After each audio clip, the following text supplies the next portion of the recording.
Friends, today is January 25th, and it's just a little bit after midnight in Los Angeles. I'm tempted to speak about the horrific events unfolding in Minneapolis, where just 24 hours earlier, yet another American citizen was killed by the thugs working for ICE. But let us also remember that for the last 2.5 years, almost 2.5 years, and of course for many years preceding that, there have been thousands of Palestinians who have been killed. And particularly since the events of October 7th, when Hamas, October 7th, that is, of 2023, when Hamas launched a surprise attack on Israel and killed something in the neighborhood of, what was it, 1,200 civilians and soldiers. Since then, at least 75,000 Palestinians have been killed. And now, after the so-called peace and the institution of this absolutely scandalous, fraudulent peace board that Trump has instituted, we're not hearing anything really about the ongoing suffering of the Palestinians, the daily acts of violence in the West Bank as well. And I don't wish to, of course, at all undermine what is happening in Minneapolis and what I think really is an admirable show of nonviolent resistance that has been put up by the citizens of Minneapolis. And yet, as I said, while I don't wish to undermine that and forget that, and I will certainly turn to that, I hope, in the next few days with a couple of talks, I want to, this evening, actually go back to the question of Palestine. I've been reading several books over the last few months, close to maybe a dozen books that I finished. And there is one book in particular, two books that I'm going to talk about. I'll do separate talks, but one book in particular with which I wish to begin, because I think it's the most important intervention that I have thus far seen in the literature on Palestine, at least from the last few years. That book in question is a book by Hamid Dabashi, right? After Savagery. After Savagery. The subtitle is Gaza, Genocide, and the Illusion of Western Civilization. There is another book where the word after appears as well. This is the other book that I want to talk about, but I'll do a separate talk on this book. I don't think it's as impressive, not even remotely as impressive as Hamid Dabashi's book, although again it is a book of considerable erudition, but we'll see why the book by Dabashi is the book that should command our attention. And this other book that I'm holding up, of course, is a book by Pankaj Mishra, The World After Gaza. Both of these books have been published very recently. Let me turn to the book by Hamid Dabashi. Hamid Dabashi is a professor at Columbia University, and he's a professor of Middle Eastern studies, but he's a scholar. He's a scholar of Iranian civilization and history, of Middle Eastern history. He also has a very considerable appetite for philosophy. And one way to think about this book is to think about the question of philosophy after Gaza. How do we philosophize after Gaza? And some of you will, of course, be thinking that this question is perhaps akin in some ways to the question that Adorno had raised, a question that Dabashi is going to take apart. Okay, and the question that Adorno had raised, it wasn't so much as a question as a declaration, and that was, of course, one of the problems that Hamid Dabashi has, and we'll see how he takes it apart. What is it that Adorno has said? He has said there can be no poetry after Auschwitz, right? There can be no poetry after Auschwitz. After Auschwitz. This book by Dabashi is called After Savagery, Gaza, Genocide, and the Illusion of Western Civilization. And I'm saying that one of the ways in which, well, perhaps we can think about it is that this is a book about philosophy, existence after Gaza, right?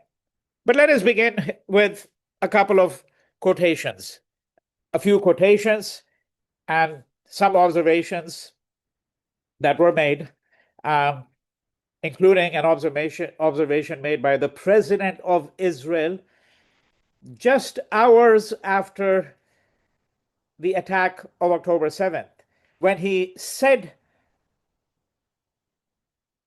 "There are no innocents in Gaza," by which he meant that everyone, a child, a woman, a man, a civilian, an elderly person, not just Palestinian warriors or soldiers, or as, of course, the Israelis would say, and as the West would say, Palestinian terrorists. What Herzog, the president, was saying was, it doesn't matter who you are, everyone is guilty in Gaza. Right? There are no innocents, and nobody should be complaining about the loss of, quote, innocent lives. Right? And one of the things that Dabashi reminds us is that this is nothing new. Of course, the ferocity of what has happened, the scale of what has happened, is something much larger than what's happened in previous episodes of the absolute wanton killing by the state of Israel of Palestinians, which has been going on for decades, of course. And it's been going on not just since the creation of Israel. And one of the points that Dabashi makes, because one of the things he talks about is the Arab revolt. He talks about it very fleetingly, but he talks about the Arab revolt of 1936 to 39, when 2,000 Palestinians were killed and over 9,000 were placed in concentration camps. Has anyone here who is listening to this talk heard of concentration camps in which Palestinians were placed during the revolt of 1936 to 39? Right? We've all heard about the concentration camps that were set up by the Nazis, in which not only Jews but Poles, largely Jews, of course, but Poles and homosexuals and communists and various other people were viewed as unfit to live, right? Where the dozens of concentration camps, hundreds really, if you include the sub-camps, in which people were herded and then killed. Millions, right? We've heard of those, but we haven't heard of the killing, the wanton killing of Palestinians even before the creation of the State of Israel, right? So what he said, the president of Israel on October 7th, when he said, "There are no innocents," is widely documented. Nobody has to make this up. It was widely reported. As Dabashi points out, all of this was already prefaced much earlier. And in fact, he gives you a quotation from the Israeli Minister of Justice, who in 2014 said exactly the same thing. Okay, and this is on page 14 of the preface. So this is Roman numerals, page 1314. Let me read it out. Behind every terrorist stands dozens of men and women without whom he could not engage in terrorism. They are all enemy combatants, and their blood shall be on all their heads. Now, this also includes the mothers of the martyrs, who send them to hell with flowers and kisses. They should follow their sons. Nothing would be more just. This is Aele Shaked, former Israeli Minister of Justice in 2014. This is how he's describing the mothers of these Palestinians, right? Nothing would be more just than they also being sent to hell, being killed. They should go, as should the physical homes in which they raised the snakes. The snakes. Otherwise, more little snakes will be raised there. They have to die, and their houses should be demolished so that they cannot bear any more terrorists. This is, of course, a bulldozer justice that we have heard of. There's a little bit of that bulldozer justice going on in India as well. We'll turn to that story, I hope, in some other talk, right?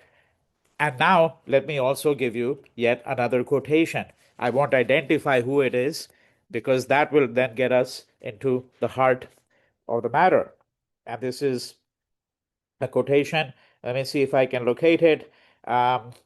It appears twice in this book for good reason, because it involves, it is central to the argument that Dabashi really wants to make when he's saying that we shall have to think also about the question of philosophy.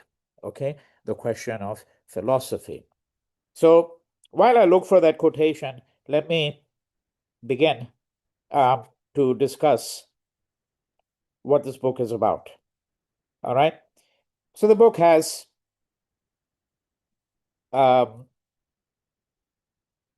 6 chapters. Chapter 1, Palestine is the world. The world is Palestine. I think that chapter title tells us something about the direction in which the author is going. That when we're thinking about Palestine, we have to think about how this has now become the paradigmatic struggle of modern times, the paradigmatic struggle for justice. That was, of course, always Edward Said's claim. And yet, let us not forget that Edward Said passed away sometime in 2003, as I recall, certainly over 20 years ago. And at that time, I think I had some difficulty in thinking whether I agree with that statement that Said had repeatedly made, or the statement that was implied repeatedly, namely that this was the central struggle of our times.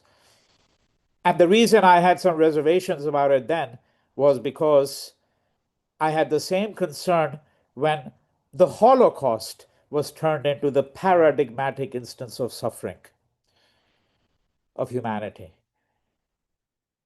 I think there may be more just reason to now think of this, the suffering of the Palestinians, as the paradigmatic struggle of our times. And I think one thing that Dabashi does, which I'll turn to later on, is to suggest how the memory of what happened in the Holocaust is a memory that is necessary not just for us, but for everyone, but for Palestinians. And that therefore, the memory of what is happening to the Palestinians, the recognition of that, then becomes the imperative memory for everyone, including the Jews, including the victims, that is, the ancestors of the victims of the Holocaust.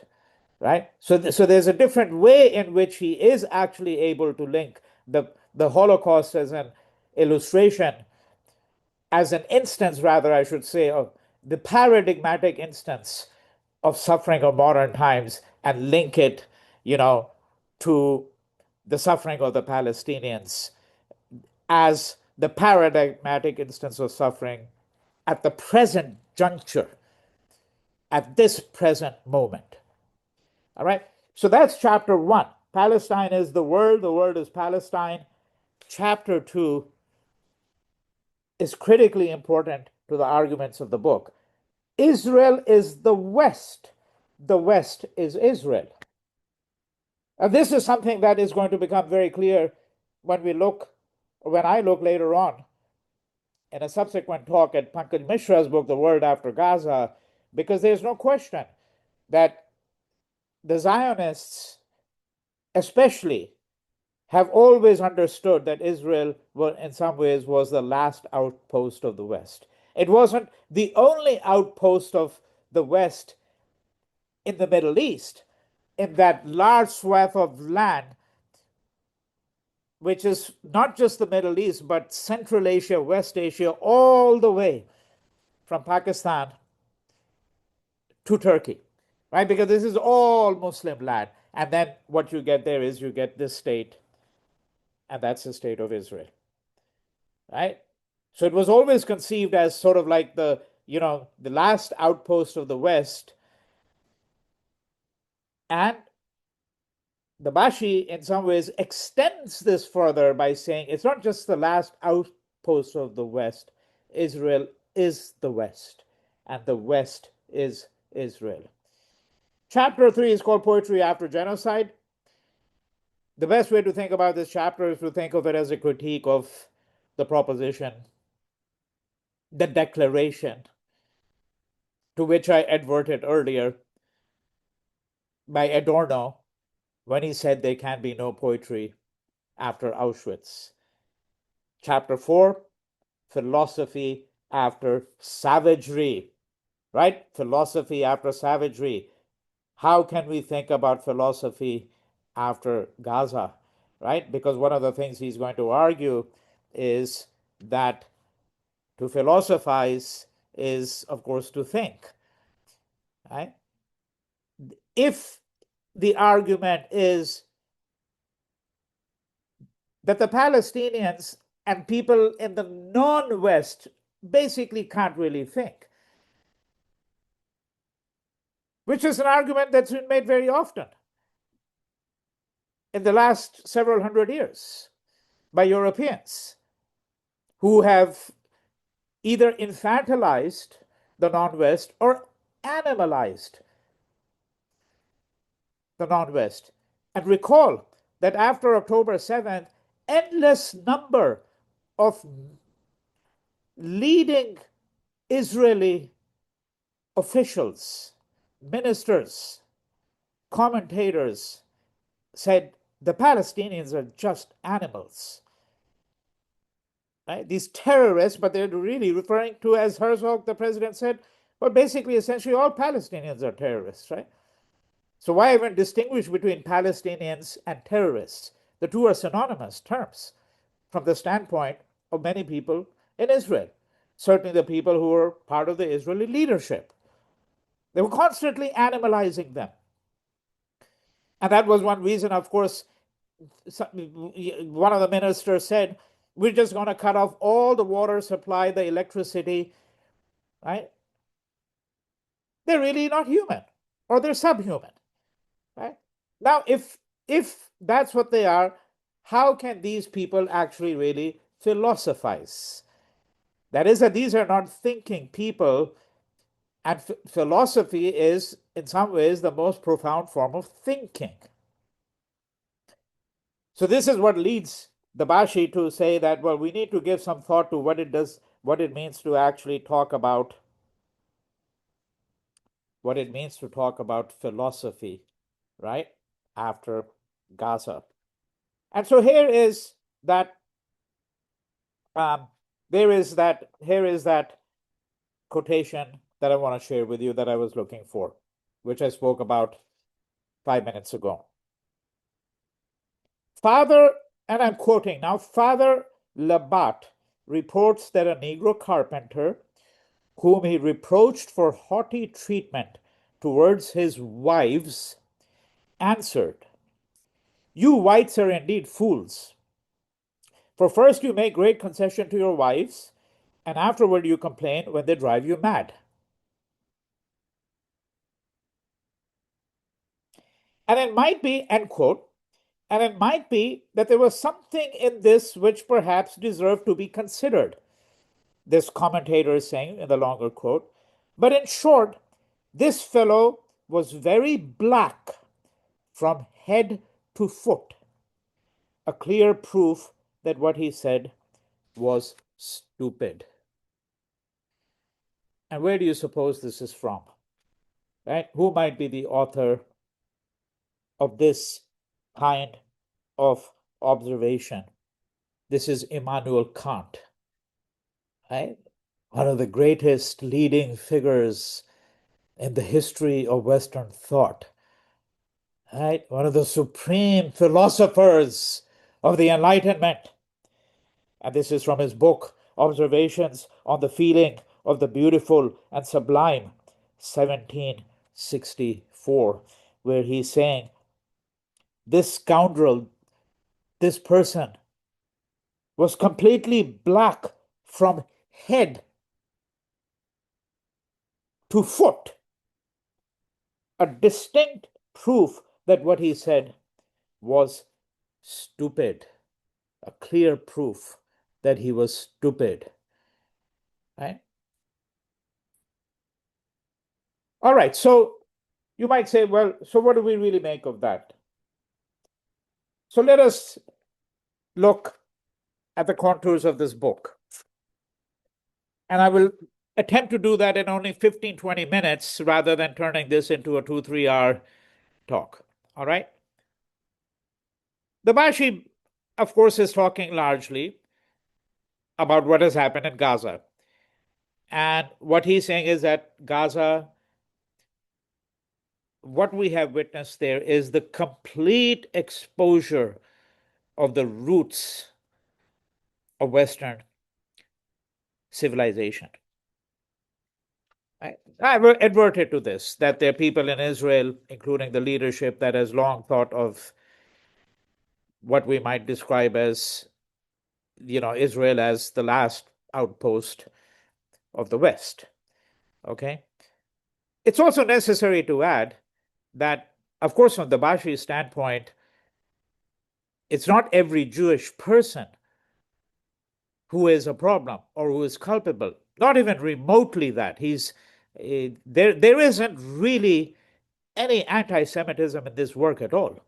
Of course, I know, as I'm sure that many of you who are listening to this will know and will understand, that when you have a critique of Zionism, as he does, a ferocious critique of Zionism, that will immediately be conflated with a critique of with an not a critique that will be conflated with anti-Semitism.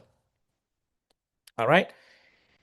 Dabashi does have a forceful critique of Zionism, and in fact, he's actually suggests that in some ways we can think of this as a dispute between Zionists and Palestinians, which he says is analogous to the dispute between the West and the rest.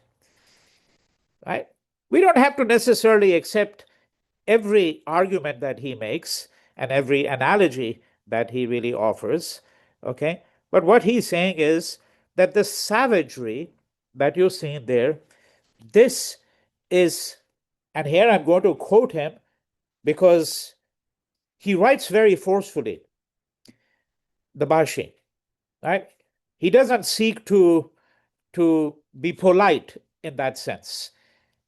And he doesn't seek to be guarded. One of the reasons he doesn't seek to be that because he's quite certain of the nature of the argument that he wants to make. All right? So he says, as a settler colony, Israel is a symptom of a moral malady, not the moral malady itself. The Israeli savagery staged during the most recent war on Gaza, but always evident ever since its colonial invention, is not the cause, but the symptom of the delusional malaise called the West.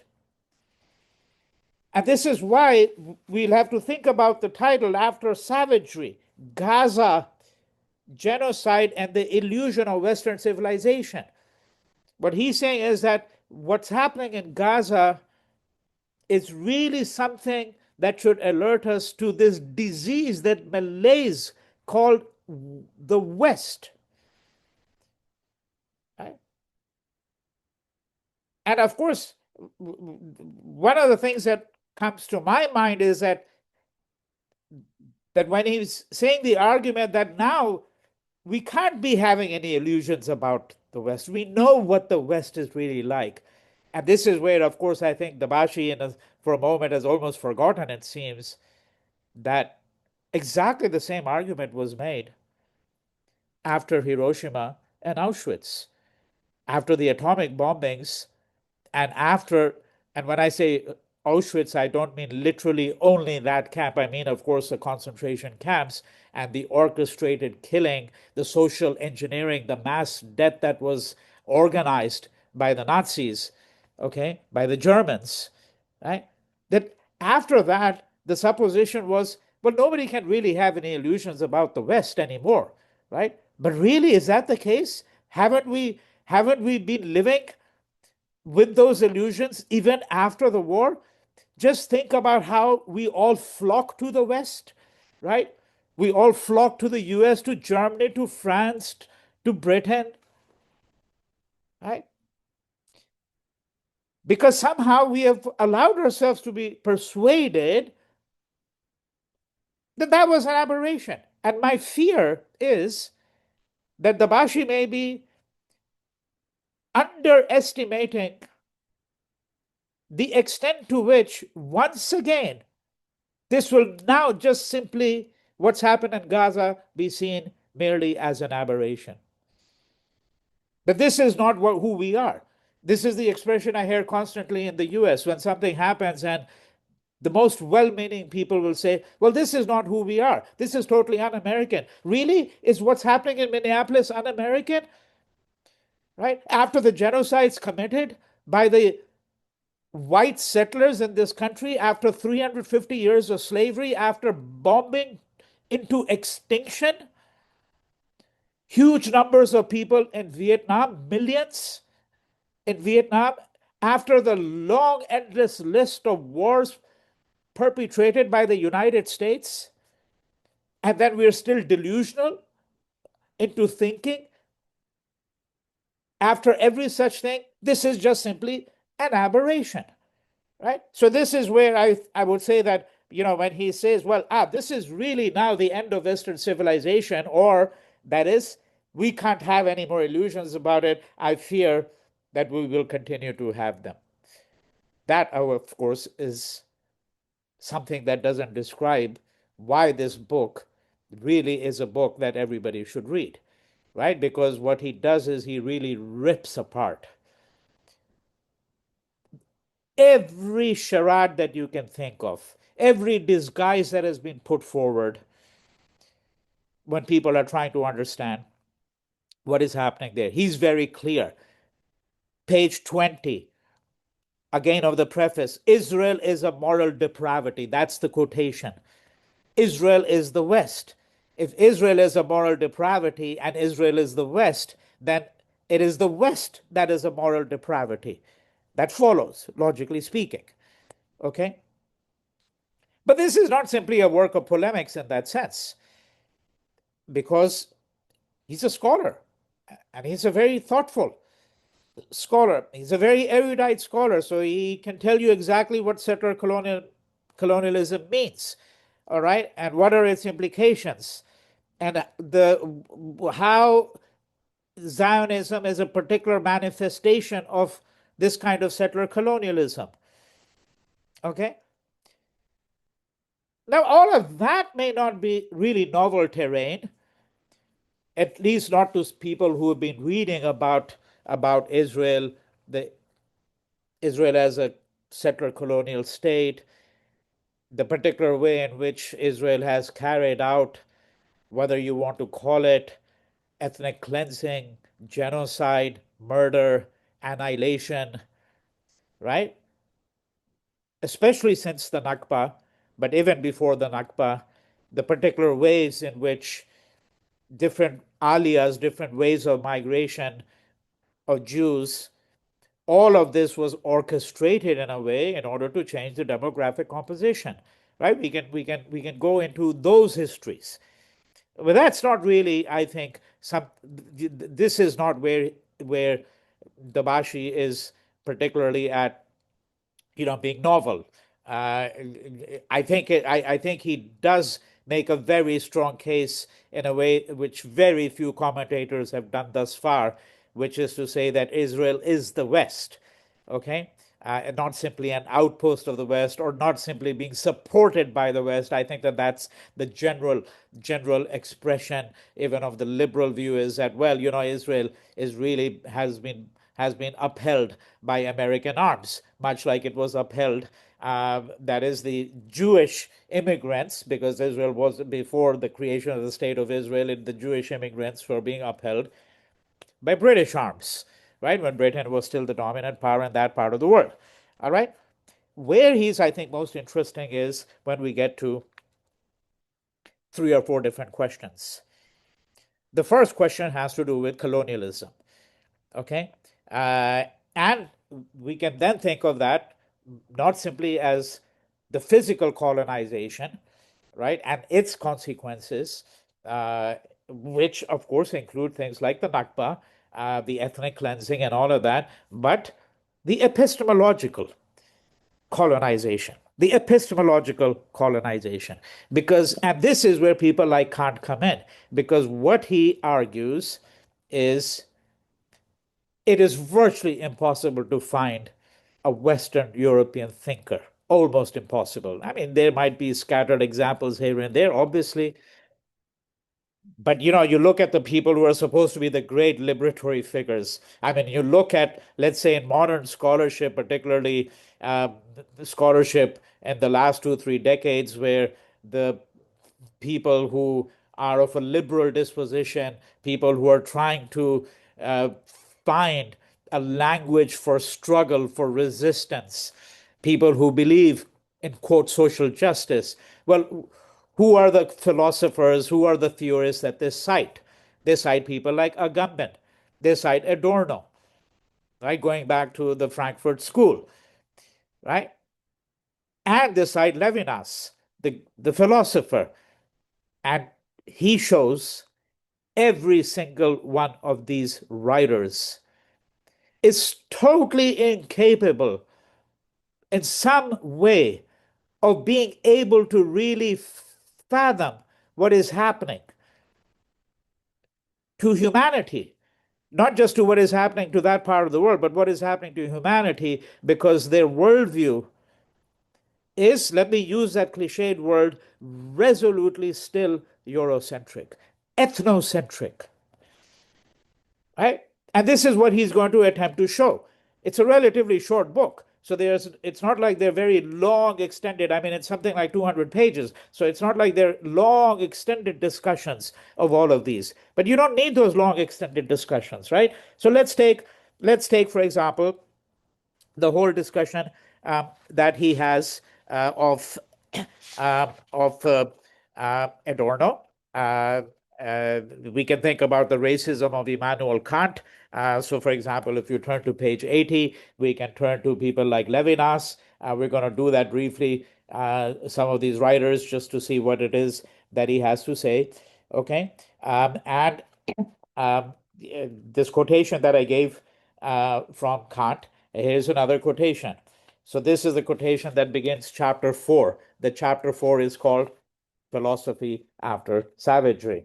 The Negroes of Africa, so here I'm quoting from Immanuel Kant, from a work called Observations on the Feeling of the Beautiful and Sublime, from which I quoted earlier that this is a different passage, 1764.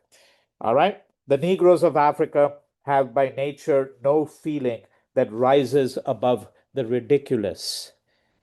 How ridiculous can a person be than to make a statement of that kind? Right? What did Immanuel Kant know about the Negroes of Africa when he was writing this work in 1764? Right?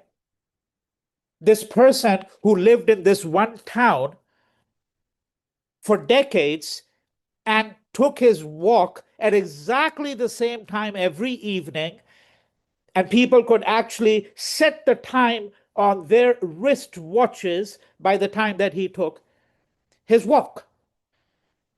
Right? This man of extraordinary insularity in many ways. Let's not fetishize these great philosophers, because this is how we become mimic men and women. Yeah, because the West has declared Kant to be this great figure. And yes, of course, I'm aware. I read the Critique of Pure Reason with George Armstrong Kelly when I was 19 years old. As a student at Johns Hopkins University, I read the entire work and wrote 4 long papers on that book. So yes, I'm aware of the fact that Kant can write in the most abstract language and create an extraordinary philosophical architecture. But where's his humanity? That's the question, right? So here's the quotation. The Negroes of Africa by nature no feeling that rises above the ridiculous. Mr. Hume, he's referring to David Hume, challenges anyone to adduce a single example where a Negro has demonstrated talents. Let me pause here again, because let's give a meta commentary. This is exactly that kind of peevish, churlish, childish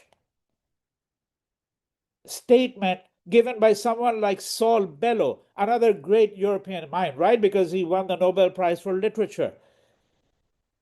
And Bellow was really a clown, frankly, in many ways, because what did he say? He said, oh, look at the Yoruba. Where's their Beethoven? Yeah, but the Yoruba didn't produce concentration camps either, Mr. Bellow. They didn't have a system of social engineering whereby they orchestrated the deaths of millions, and they had their tales and they had their philosophies, and they might have been quite content with what they had. Worthwhile thinking about it, isn't it? But that's exactly what he said. It's the same people who will tell you, oh, such and such tribal group, or even not tribal group, even a great civilization, where's their Mozart? Where's their Beethoven? Where's their Kant? Where's their Plato? Where's their Aristotle? Right? Well, how come they don't produce all these Nobel laureates that we're producing? Right? And this is that kind of thinking we're really talking about. I mean, it's really childish, frankly. So who exactly is being childish is worthwhile thinking about. It's Mr. Kant who is really demonstrating how childish he really is. Mr. Hume challenges anyone to adduce a single example where a Negro has demonstrated talents and asserts that among the hundreds of thousands of blacks who have been transported elsewhere from their countries, although very many of them have been set free, i.e., slaves, the word slavery hasn't been used here, they've been transported from their countries, and many of them have been set free, really? Okay? Nevertheless, not a single one has ever been found who has accomplished something great in art or science or shown any other praiseworthy quality, while among the whites there are always those who rise up from the lowest rabble and through extraordinary gifts earn respect in the world. Yes, I can see that somebody like the vice president of this country rose from this rabble and now has earned extraordinary respect because of his great gifts. I mean, that man is an absolute thug, right? So essential is the difference between these two human kinds, the Negro, the black man, okay, and then the white man. Even the one who is of the lowest rabble, that's his words, right? And it seems to be just as great with regard to the capacities of mind as it is with respect to color.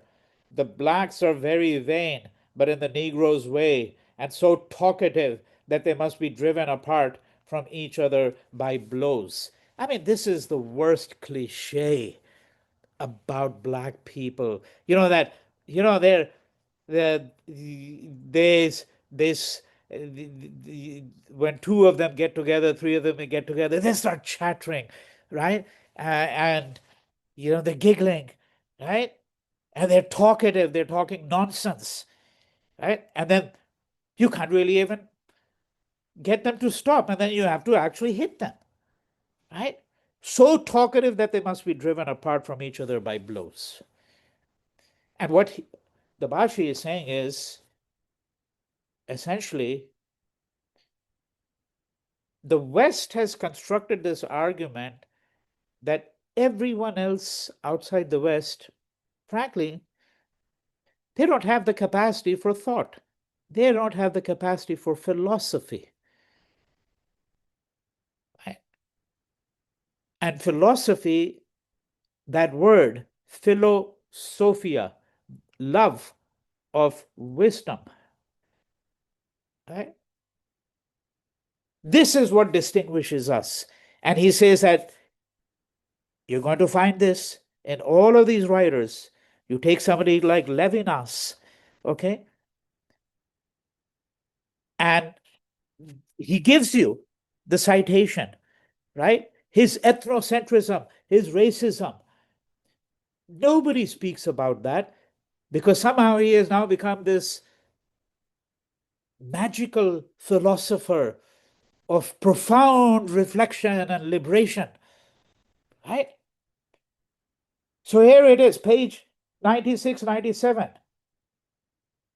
There are honest and noble attempts to try to read the eminent French philosopher Emmanuel Levinas as related to post-colonial thoughts. That is, people who do post-colonial theory and all of that, saying, well, he can be deployed for this purpose quite constructively, seeking to justify or explain away when he says, and now he's quoting Levinas, I often say, although it is a dangerous thing to say publicly, right, that humanity consists of the Bible and the Greek. Humanity consists of the Bible and the Greek. All the rest can be translated. All the rest can be translated. Right? It has no ontological grounding of its own. All the rest, all the exotic is dance. And did you think of it that, one of the most cliched representation of the black person dancing, dancing, right? Joyous, right? And that seems to be a real problem for the white person. They find it difficult to comprehend that people can actually feel joyous and dance, right? But this is how he's rendered it, right? Or another gem, as says Dabashi, quote, he's quoting Levinas, when I speak of Europe, I think about the gathering of humanity only in the European sense. See, when I think of Europe, I think about the gathering of humanity. He's not saying, if we want to give a very benign interpretation of this, the European university and the American university, that's where everybody comes from the rest of the world, right? Great multiculturalism, right? No, he's not saying that, right? That this is where the whole world meets. He's saying Europe encompasses the world. The white man encompasses the world. The white man embodies the entire world. Only in the European sense can the world be gathered together. In this sense, Buddhism can be said just as well in Greek. I always say, but under my breath. So Levinas is saying, well, I have to be careful about all of this, right? I can't say this in publicly. I say it under my breath because I know I'm going to get slammed. Well, you should be slammed, Mr. Levinas, all right? But slammed is too slim a word for this egregious offense, this egregious racism and ethnocentrism, right? I always say that the Bible and the Greeks present the only serious issue in human life. Everything else is dancing. And then the cheek of it, he says, Levinas, he ends this, there is no racism intended. Right? Well, I think the rest of you, all of you who are listening in, at whatever point, can decide for yourself whether racism was intended or not. All right? So we've established this point. It will be unnecessary exercise to summon one quote after another from all these leading philosophers of liberation and freedom and reflection and all of that. But let us go to two or three things with which we can terminate the discussion of this book. Okay, so one of the things I pointed out is his discussion of Adorno. And he's saying, let's look at this expression by Auschwitz of Adorno, this expression he has about Auschwitz, and there are variations of it, because he said the same thing in a number of places, Minima Moralia, which otherwise it really is quite an extraordinary book, Minima Moralia, Reflections from a Damaged Life. But Adorno said there can be no poetry after Auschwitz. He also, the other variant of it is to write poetry after Auschwitz is barbaric.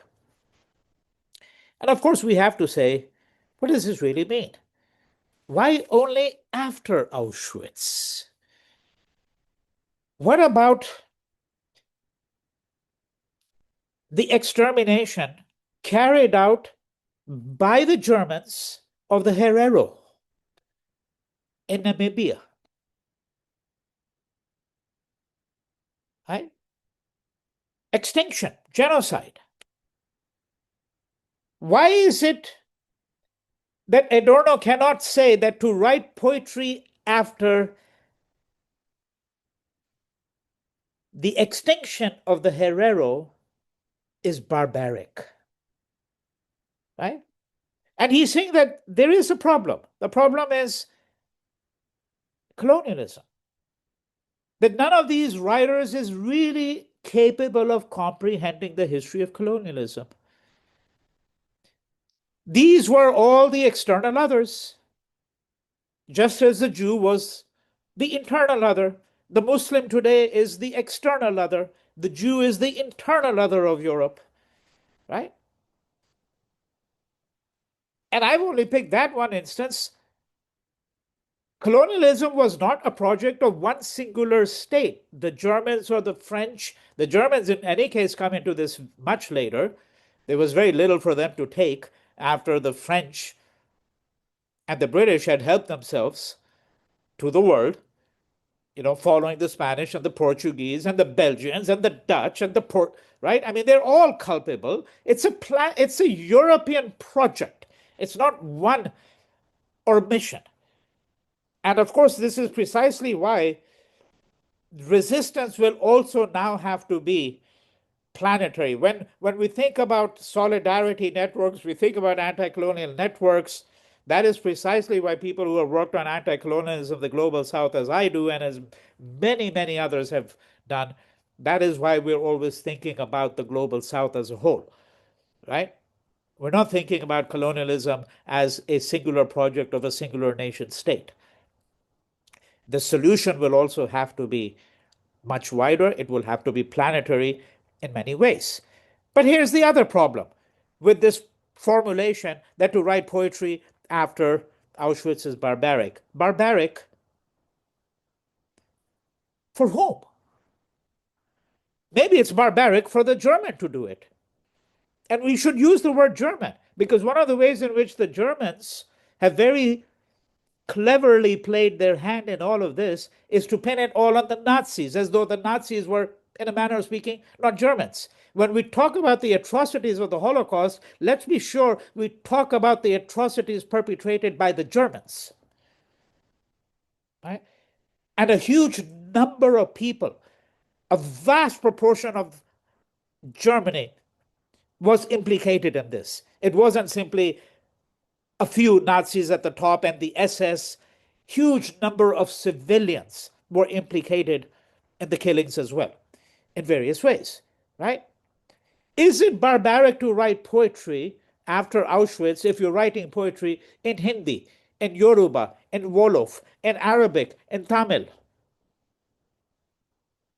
And why is it barbaric to write poetry after Auschwitz in these languages? Maybe it's barbaric, as I said, in German and maybe in French, right?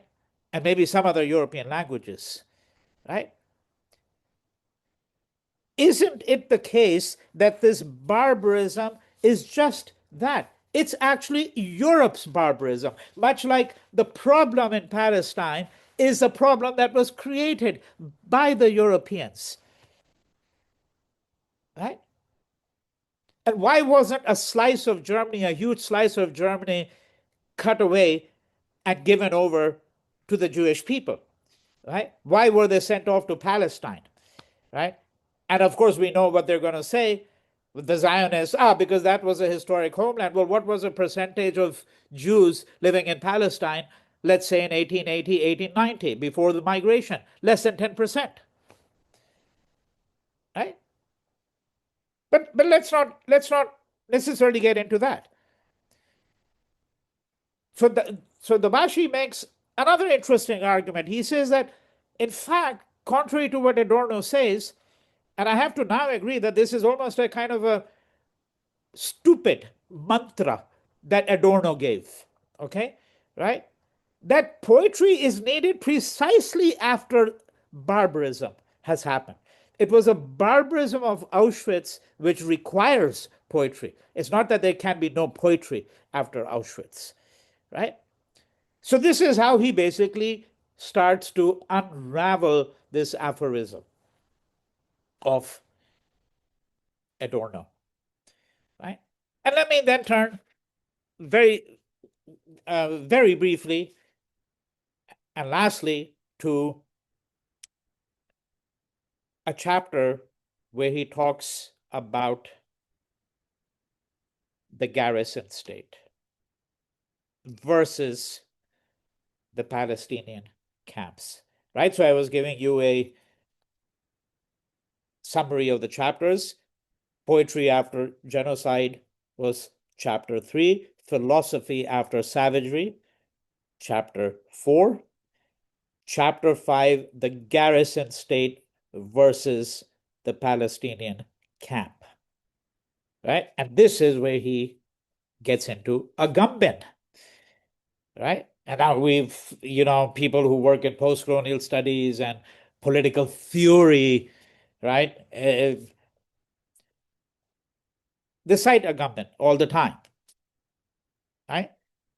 What he does here is he says we have to think about not just the camp, we have to think about the garrison state, and we have to bring these two together. So, what is the garrison state? And he says, he begins with a citation from Harold Laswell, a scholar, who talks about the importance of the garrison state. Okay, page 105, he talks about the emergence of this term in American political science and sociology, right? And garrison state, of course, is Israel is a garrison state, but he's suggesting that this garrison state is a state which has now superseded the idea of the state as articulated by Max Weber. What is it that Max Weber had said? What's the classic definition of the state? The classic definition really has this crucial element. The state is that political entity which claims the only legitimacy, that it alone has the legitimacy to use violence. Okay? Right? That's a classic definition. right? And what he argues is that this is now fundamentally obsolete. It's fundamentally obsolete, right? That this idea that the state is that entity which has a monopoly, a legitimate monopoly over violence, right? That this is obsolete, it is no longer operative because the garrison state wields absolute and brutal power over many populations. Right? So first, so what he's doing is he's bringing into juxtaposition a discussion on something called the garrison state, which you can now think of as a totalitarian state. And he suggests that the United States is moving towards that. I think he's right about that. All right. Separate talk later on. He's right about that. Page 111, he gives that argument explicitly. Okay. And he's saying that the definition that Max Weber had given has now become really, in some ways, obsolete. Then he says that there's a literature which looks at the camp. So if you look at Agamben, he talks about the camps. He talks about Auschwitz. Okay. And he says that we have to talk about these together. Now, I can't go through the whole exercise where he shows through the figure of the Musulman. Okay, who's the Musulman? This is the figure who appears in much of the literature by the survivors, where they said that the Jews were always referred to, the inmates were always referred to as the Musulman. And people who are in India are listening to it know that the colloquial word for the Muslim in Hindustani, in Hindi, Urdu, is Musalman. Okay? So he says, how you have to try to understand how this word was used. And he says the link there is precisely colonialism. Colonialism. Right? So he's trying to link the history of the garrison state with the history of the camp, because, of course, it's the same question that arises. Why is it that Agamben only becomes sensitive to the concentration camp that is at Auschwitz, the concentration camp that is part of the history of the Holocaust? Why is he not sensitive to the history of the camp, where indeed an entire country was turned into a concentration camp often? Right? And what was, by the way, what is Gaza? Gaza is basically a open air concentration camp. It's been described that way by a number of scholars. But Agamben's history of the camp is totally oblivious to all of these related histories, which can only be connected through the history of colonialism, right?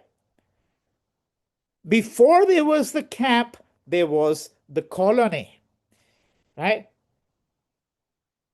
This is not part of the history of the camp that Agamben knows or wants to know about, right? And I think I've said enough here to give you an idea of how Dabashi really proceeds. So what Dabashi seeks to do in this book is to really say that, look, to think about Gaza is to think about not just the unraveling of Israel, it's to think about the problem of the West. The West is it's the malaise of our times, right? We should have no illusions about the West, the promise of freedom, the promise, whether it's political freedom, economic freedom, cultural freedom, the notion of individual subjectivity, all of that, all of these fancy things that people really talk about. He's saying, frankly, it's really a story of barbarism, of savagery. And we'll now have to think of a planetary way to get out of that. We'll have to summon the resources of poetry, for example, right? We'll have to, but he has some concrete suggestions. It's not just vague suggestions about summoning the powers of poetry and so on. What is that one concrete suggestion that we should think about, with which I'll close? That solidarity with the Palestinian cause must go hand in hand with solidarity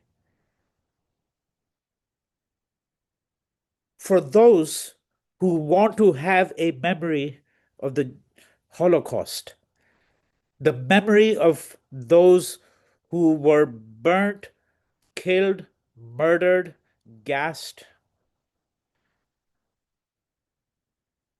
It's important to remember them. And it's important to remember the Palestinians, right? In that sense, the book is about a theme that I have spoken about in much of my work, in many of my talks. We have to continue to think about how freedom is really indivisible.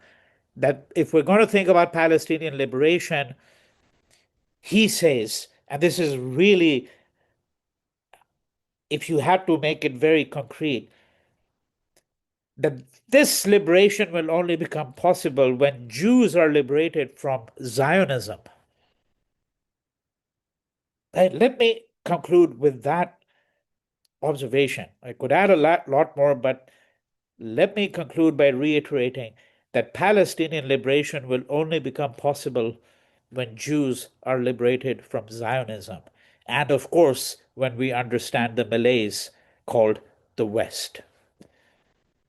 Thank you.